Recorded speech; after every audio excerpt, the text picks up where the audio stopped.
Hi, folks. So this day, which is Monday of this week when I'm recording it, will be the first day back to school for a lot of folks in different families. Maybe it's the first day back to work after a little while.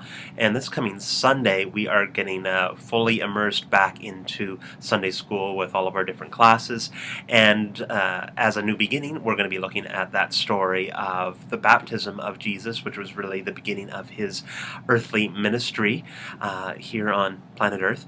And in that story, we hear about a guy named John the Baptist. He was getting people to, take a hop in the river, and this was to represent kind of a whole turning around of their lives, letting go of kind of the dark parts of their lives and their past and moving towards God. John was pretty humble guy, somewhat weird sometimes. He wore camel hair a lot, liked to eat bugs, but he was also known as this individual who kind of heralds the coming of Jesus, who talks about the good news of Jesus arriving. And so he says, I'm helping you out with the whole baptism thing, guys, but there's going to be somebody who's going to come and baptize you with the Holy Spirit, and he's talking about Jesus.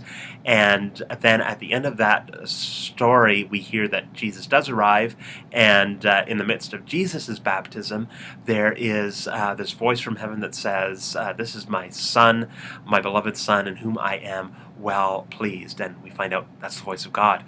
And so in this story, we might wonder, okay, well, why does Jesus have to get baptized?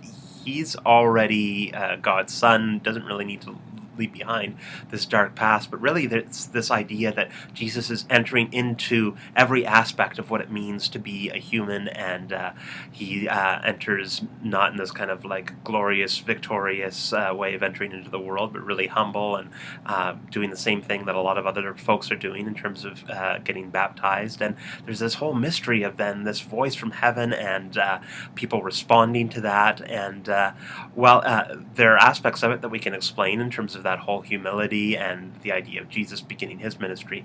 There are aspects of it that remain a mystery in terms of how God decides to express love, and yet we still talk about things in our faith that we can't explain, and that's okay. So I hope this is a helpful introduction for you folks. Looking forward to seeing you this coming Sunday, and God bless.